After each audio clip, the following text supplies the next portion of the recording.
Mr. Kanaya Kumar. Hello. Jai Shri Ram.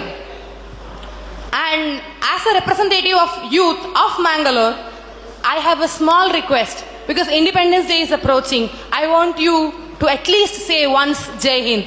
If you please can say Jai Hind once, it will be a pride to Mangalore. देखिए, एक तो आपने जय श्री राम कहा है, लेकिन हमारे यहाँ लोग सीताराम बोलते हैं। हाँ।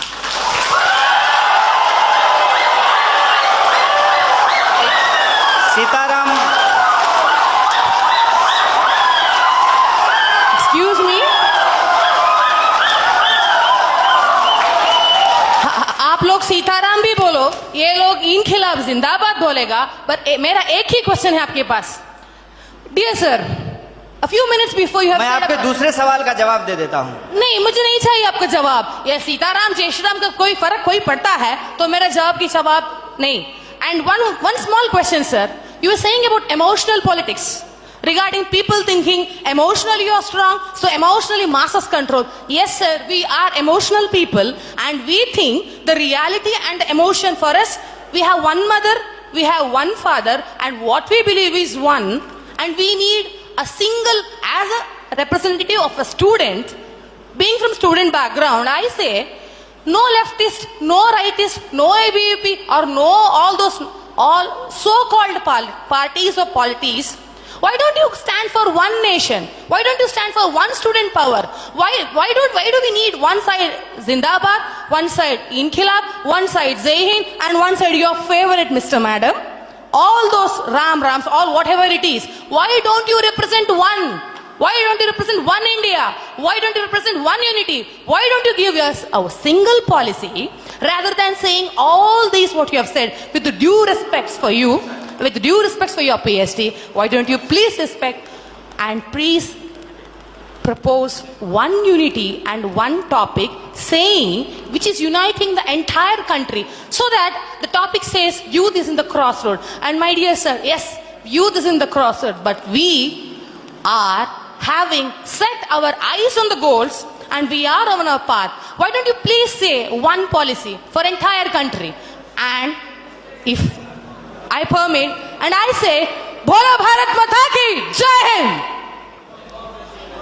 आपका जो सवाल है कि आप एक का समर्थन क्यों नहीं करते हैं, देखिए बात यह है कि मेरी पैदाइश ही दो लोगों के मिलने से हुई है। मेरे माँ बाप की शादी नहीं होती तो हम पैदा नहीं होते।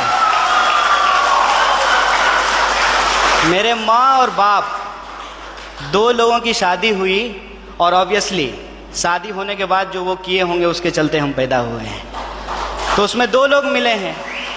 रही बात कि वन नेशन का क्यों नहीं सपोर्ट करते हैं, तो नेशन तो वन ही है, भारत एक है, इसमें कोई डाउट नहीं है। लेकिन इस एक भारत को रिप्रेजेंट करने वाला जो एक संविधान है उसमें 300 से ज़्यादा आर्टिकल हैं, मोर देन 300 आर्टिकल्स हैं उस एक कॉन्स्टिट्यूशन में। और जो आप कह रहे हैं कि वन नेशन, उस वन नेशन को रिप्रेजेंट करने के लिए जो एक पार्लियामेंट है उसमें भी दो सदन हैं, लोकसभा और राज्यसभा, और उसमें से जो चुन करके लोग जाते हैं उसमें भी कोई एक लोग नहीं जाते हैं, उसमें 545 मेंबर्स जाकर के पहुंचते हैं।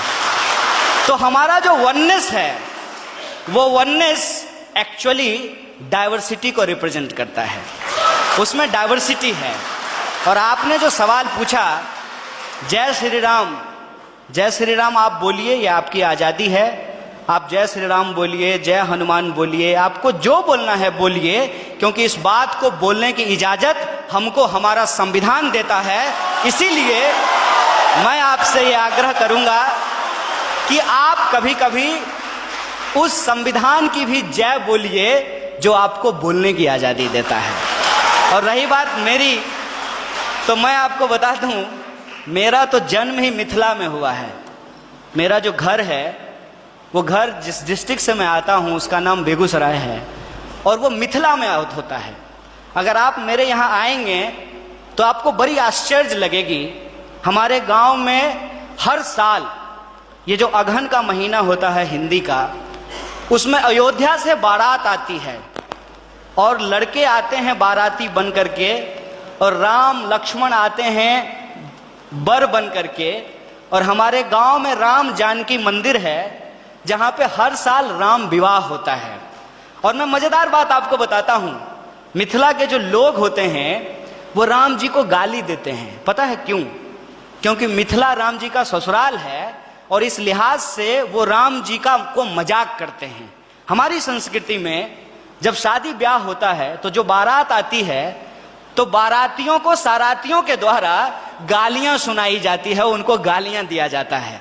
जब आप हमारे यहाँ आएंगे तो आपको बड़ा आश्चर्य लगेगा कि राम जो भगवान हैं उनको स्वागत में लोग गालियां दे रहे हैं। ये हमारा ट्रेडिशन है। और हम जिस संस्कृति जिस कल्चर में पले बढ़े हैं वहां कभी भी किसी भी भगवान को अकेले नहीं याद किया जाता है। आपने कहा ना वननेस, उनको अकेले नहीं याद किया जाता है। हमेशा राम को सीता के साथ और राधा को कृष्ण के साथ याद किया जाता है। ये हमारी परंपरा रही है। ये बड़ी आश्चर्य की बात है कि आप यूथ हैं और जो है मैं तो पीएचडी कर लिया और मैं उम्मीद करता हूं कि आप भी पीएचडी कर पाएं। अगर आप पीएचडी करें तो मेरा आपसे ये आग्रह होगा कि आप इस देश में जितने रामायण लिखे गए हैं कम से कम उन रामायणों पे ही आप पीएचडी कर लीजिए। और मैं आपको बताता हूं कि हिंदुस्तान में कम से कम 300 से ज्यादा रामायण लिखे गए हैं, मोर देन 300। और मैं एक बार हिमाचल गया था। हिमाचल में त्रिलोकनाथ की मंदिर है। मैं आपको कहता हूं इस देश को घूमिए। यह देश इतना शानदार है कि आप इसकी कल्पना नहीं कर सकते हैं। और आपको कई बार अपने आप को छोटा और तुच्छ महसूस होगा कि हम कितना तुच्छ हैं इस देश के सामने। जब आप त्रिलोकनाथ मंदिर जाएंगे तो त्रिलोकनाथ मंदिर में भगवान बुद्ध की मूर्ति है और भगवान बुद्ध की मूर्ति के ऊपर भगवान शिव का मूर्ति बनाया गया है, सर के ऊपर बनाया गया है। और उस मंदिर में पहले हिंदू साधु आते हैं जो प्रार्थना करते हैं, उसके बाद बुद्धिस्ट मोंक आते हैं जो वहां जाकर के परिक्रमा करते हैं। यह हिंदुस्तान की खासियत है। यह हिंदुस्तान की खासियत है कि वहां जो लाहौल, मैं उस जिले की बात कर रहा हूं और मैं फैक्चुअली अगर गलत होऊंगा तो आप मुझे करेक्ट कीजिएगा। लाहौल जिले में जहां यह मंदिर है वहां की जो भाषा है लाहौली, वहां का जो रामायण है जो लाहौली भाषा में लिखी गई है, उस रामायण में सीता का अपहरण रावण नहीं करते हैं, बल्कि रावण सीता के पिताजी हैं। उस रामायण के हिसाब से सीता एक्चुअली रावण की बेटी है लाहौली रामायण के हिसाब से। और राम ने प्रेम विवाह करके सीता से शादी कर ली, इसलिए रावण और राम का युद्ध होता है। ये हिंदुस्तान की खासियत है। देखिए, आई डोंट नो कि आपको किसने और क्यों दिमाग में इन चीजों को डाला है, लेकिन मैं आपको कहता हूं कि इस देश में जो लोग पैदा हुए हैं उनके लिए इससे ज्यादा गौरव की बात नहीं हो सकती है। अगर आप हिमाचल जाएंगे तो आपको महसूस होगा कि आप स्विट्जरलैंड में हैं, और अगर आप मैंगलोर और गोवा के बीच पे सोएंगे तो आपको लगेगा जैसे मियामी के बीच पे लेटे हुए हैं। अगर आप इस देश के मैदानों में घूमेंगे तो आपको लगेगा कि ये अमेरिका के उस ग्रीन मैदान से भी ज्यादा बड़ा मैदान है। अगर आप दक्षिण के पठारों में घूमेंगे तो इसकी अपनी एक खास बात है।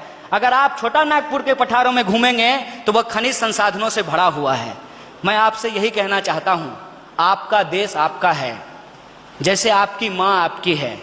और आप अपनी मां से यदि प्यार करते हैं तो ये आपका निजी मामला है। लेकिन जब आप रोड पे चल रहे हो, कोई आए कोई भी रंग का झंडा लेकर के और कोई भी नारा लगा करके, चाहे वो इनकलाब जिंदाबाद बोले या जय श्री राम बोले, वो नारा लगा करके, वो झंडा दिखा करके आपसे कहे कि तुम अपनी मां से प्यार करते हो, जरा करके दिखाओ, तो आपका क्या जवाब होगा? यह देश हमारा है, इस देश से हम प्यार करते हैं।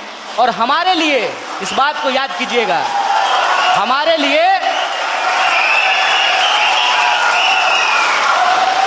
लिए प्यार नुमाइश की चीज नहीं है। हम प्रेम करते हैं और अपने दिलों में लेकर के घूमते हैं। बहुत बहुत शुक्रिया, बहुत बहुत धन्यवाद।